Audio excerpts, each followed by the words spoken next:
Hi, it's Professor Hastings' hands again. um, and for this video, I'm going to be sharing with you the 3 different ways that I workshop empathy maps. So first, I'm going to show you how I teach my undergraduates, my 18 to 22-year-olds, how to use the empathy map for interpersonal conflict. Then I'm going to show you how I teach them how to use it for software user experience. And then I'm going to show you how I use it for service design user experience in my corporate workshops. So before I start to show you how I workshop it, I wanted to just show you the empathy map that Dave Gray has designed. And Dave Gray is the inventor or creator of the empathy map many, many years ago. If you're familiar with the book Gamestorming, it was developed out of their gamestorming methods. And he is one of the principals of a company called Xplane that does some really fabulous and interesting work.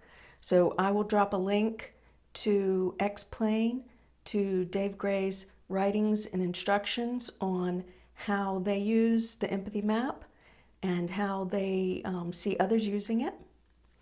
And just to give you a peek, so for my students and workshop participants, this is really too much information, and as I have told you before, I've basically laid out my version using compassionate communication.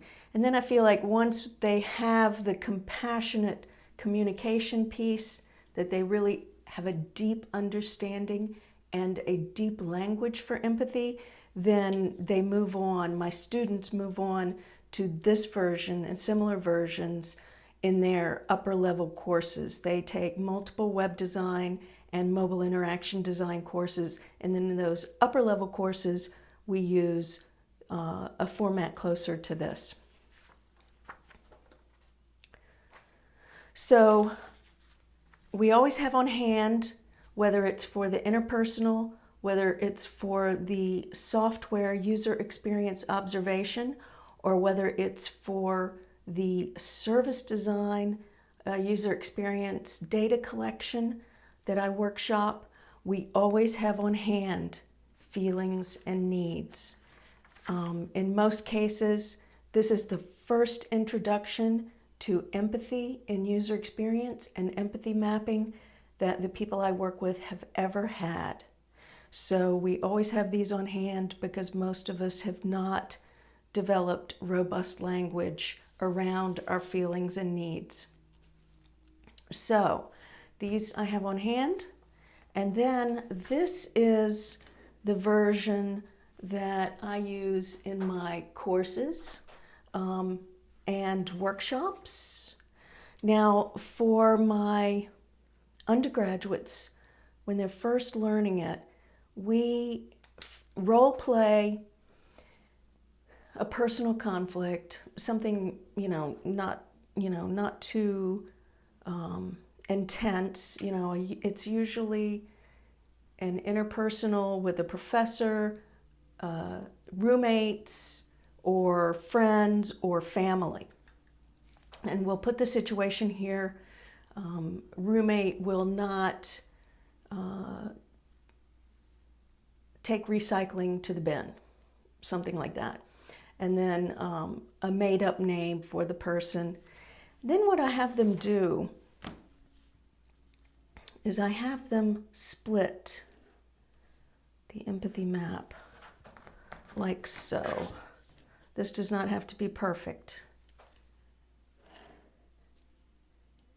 And I'm gonna use the example I gave in a previous video where it's a colleague by the name of Julie who consistently arrives at a meeting that starts at 9. She consistently arrives at 9:15. So, I might put Julie meeting arrival here. Remember, I'm trying to remove judgment. Also assumptions. We make a lot of assumptions. I'm going to get to that later in the service design piece. But in this case, I'm going to put me on one side and Julie on the other.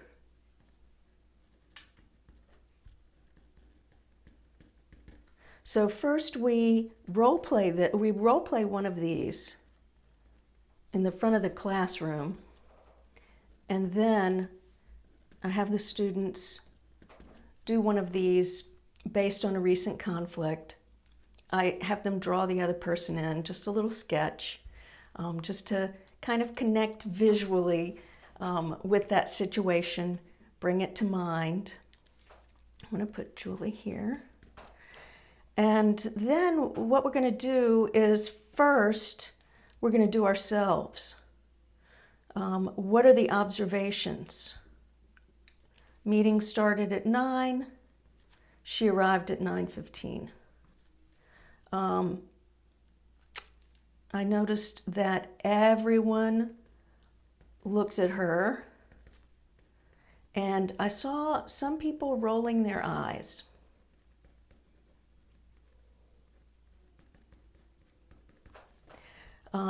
I might even note some body language of the attendees, Julie's body language, my body language. What is all of the data that I can capture here for this quadrant on observations? And remember, this is where we're trying to be like a video recording. Our judgments and assumptions and those things we will capture here. But this is, we want the video recording. So I'm feeling frustrated. And even though these have numbers, you know, the knowledge that arises in this process does not necessarily come out of order. You know, I might say, okay, I'm feeling frustrated and irritated, and I can't spell anyway,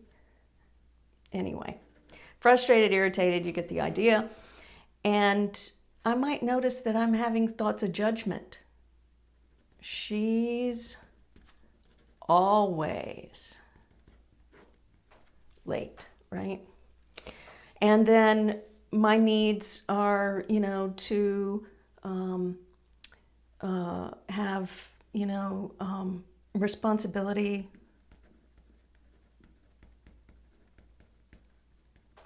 I might even check the needs sheet if I'm not sure. Let's see. Integrity, that might be a need, especially if I'm trying to do some pretty critical things with my team during meeting time. Progress, we can't move forward until we all meet and discuss this thing. So there could be a lot of different needs that I'm trying to meet here by having everyone on time for the meeting. So once we go through the side that we're experiencing, then we try to connect with what the other person is experiencing in the conflict. And we're basically guessing here. We're guessing observations, we're guessing feelings. If we were in conversation with Julie, you know, we could ask her, so Julie, when you arrived in the meeting at 9:15, what did you observe? Right? Otherwise, we have to do a little bit of guessing. So Julie might say, I saw eyes rolling.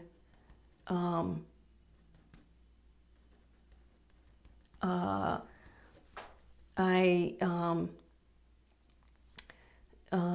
think people are disappointed and judging me because I've let the team down again. Then we could go over to the feelings. She's feeling anxious, perhaps, etc. And then the needs, these, are really the key here. There are reasons that she's struggling to arrive at that time, and we don't know what those needs are. And this is where communication, clear communication, without judgment, without assumptions, can really reveal what's happening here. And it could be, a really long commute, or she has a specific time she has to drop the kids off at care or school.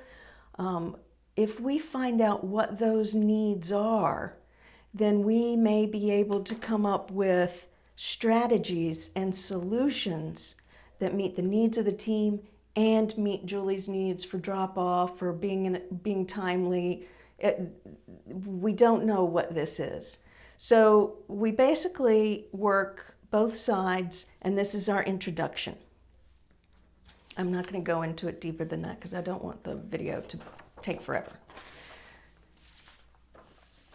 So the second form that these same students experience this data collection tool is through user observation, a user experience observation where they are collecting data on a piece of software.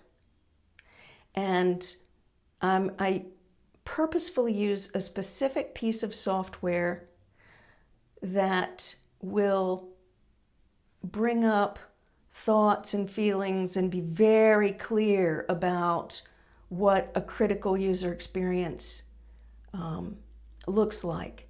And that is the software that they use to register for courses. And this could be any university, this could be any software application. You're going to get similar things. So I'm going to call it student service. It has a name similar to that. And then I match the upper level students, if there are any, with my freshmen who have just started, and this is their first experience really with the software. So the upper level student is the observer, and they are capturing the data on the usage. So they make observations, they look at body language, they count the number of times a student gets lost or clicks a button. They observe as many different things, facial expressions. They ask the student to think out loud to capture what is going on in their mind as they're doing this process. They query about the feelings. They give no information about how to use the software, but just collect the data and determine the needs from the data that they're collecting. So this page will be completely filled up once they have done their user experience observation. And registering for classes, particularly if you're a first year or a freshman, is highly fraught. And I really do it twofold on this. One, it gets my students more acquainted and used to this software. And two, we take this data that we've collected and then we workshop it after we've done our user observations. And we can really drill down to how to improve that software so that it could meet the needs and bring more positive, comfortable feelings along with it. So that's the second way that we use the empathy map in the classroom. Now, in my corporate design thinking workshops, we use the empathy map a little bit differently. They're generally service design, not always, but they're generally service design. And I'm going to use the senior living facilities scenario or situation. And the question is, how to get seniors to come to exercise class.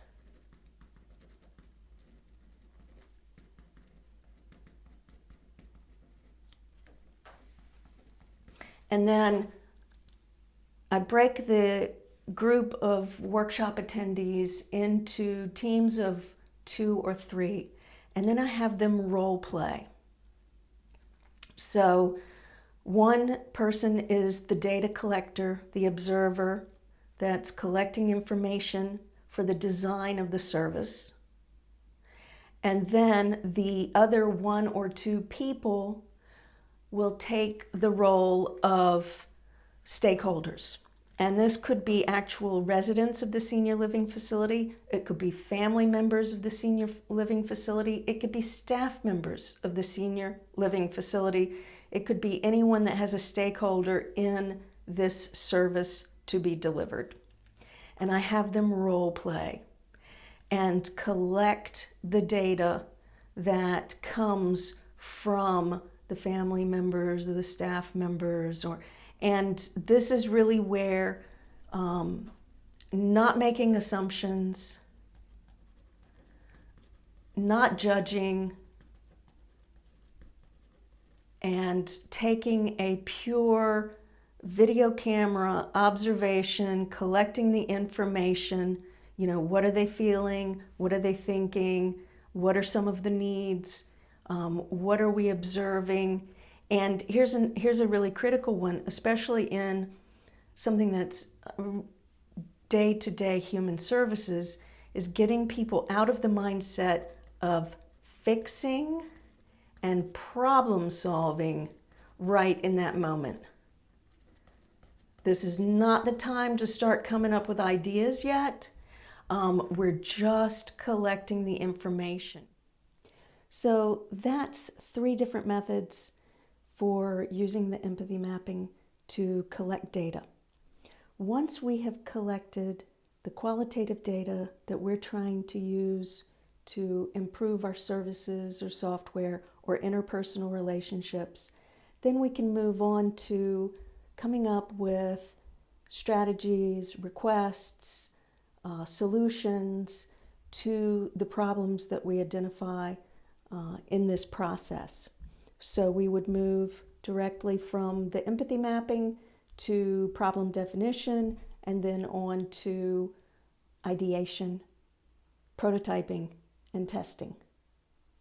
We may use some other methods in there to collect more data, more information, but this is how we would collect with empathy mapping.